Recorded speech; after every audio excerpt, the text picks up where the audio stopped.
What if I told you a synthetic compound is about to be added to one of the most common ingredients in your diet?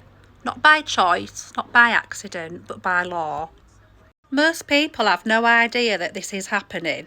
By the end of 2026, the UK will require most white flour to be fortified with folic acid. That means bread, cakes, pasta, biscuits, you name it. Foods you eat every single day quietly changed across the whole country. And while the official reason sounds good, the deeper you look, the more questions you find. This isn't a niche health trend, it's a nationwide policy affecting millions of people at once. Non-wholemeal white flour, basically white flour, will legally have to contain added folic acid. So we're talking about bread, baked goods, processed foods made with flour. And this isn't optional. It's been built into the food system itself. The reason? Preventing serious birth defects like spina bifida. And to be fair, this approach has been shown to reduce those cases. But here's the question no one really asks. What happens when a one-size-fits-all solution applies to an entire population? And this is where the distinction matters. Natural folate, the kind found in your whole foods, is already in a form that your body recognises and can use it directly. You'll find it in foods like leafy greens like kale and spinach, lentils and beans, asparagus and liver, whereas folic acid is synthetic. Your body has to convert it through several steps before it becomes usable, and that conversion process isn't unlimited. So when intake gets high, especially from fortified foods, your body doesn't always keep up. Studies have shown that unmetabolised folic acid can stay in the bloodstream, meaning instead of being fully used, some of it just stays in your system. And the long-term effects of that still being studied. Researchers have raised concerns about things like masking vitamin B12 deficiency, possible effects on the nervous system and broader long-term health impacts. Now, to be clear, the science is still being debated, but that's exactly the point. We're increasing exposure across the entire population, while the long-term effects are still being worked out. Not everyone processes folic acid the same. Some people have genetic variations that make conversion less efficient, so for them, higher intake could have a different impact.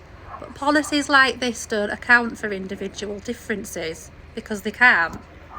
So can you actually avoid it? Yes, but it's not easy, because while most large-scale flour production will be fortified, there's a smaller part of the food system that still operates differently, and that's independent mills.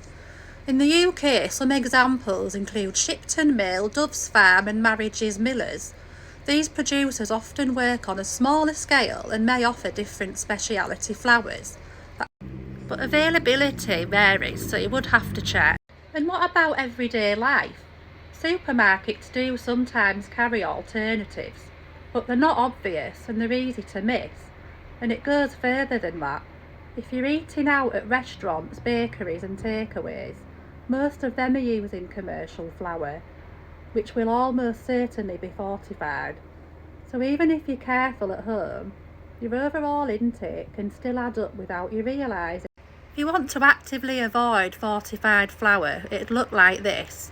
Reading ingredient labels clearly, looking for folic acid specifically, being aware of what you're eating outside your home, shopping beyond standard supermarkets and asking producers how the flour is made, and accepting the trade-offs, higher cost, less convenience and more effort. So yes, it is possible, but for most people this change will happen in the background. And I know there's a lot to take in. It can feel overwhelming trying to figure out what to eat, where to shop, what to avoid. And honestly, I'm not perfect with this either. I don't avoid folic acid completely. I can't, because it's everywhere. And that's kind of the point. So it's not about being extreme. It's about awareness. Starting small, making better choices where you can, and not stressing about the rest. And one more important point. If you're pregnant or planning to be, Folic acid is still widely recommended because of its role in preventing birth defects. So it's not about ignoring medical advice. It's about understanding what's happening and making informed choices where you can. This is one of those situations where two things can be true at the same time. It may help prevent serious birth defects, and it raises real questions about long-term exposure, individual differences and choice. But one thing is for certain, a major change to the food supply is happening, and most people don't even know it. If this is the first time you're hearing about this, then share this video. And if you want a full breakdown of what to actually buy in supermarkets, that's coming in the next video. So if you like this one, hit that like and subscribe. See you on the next one.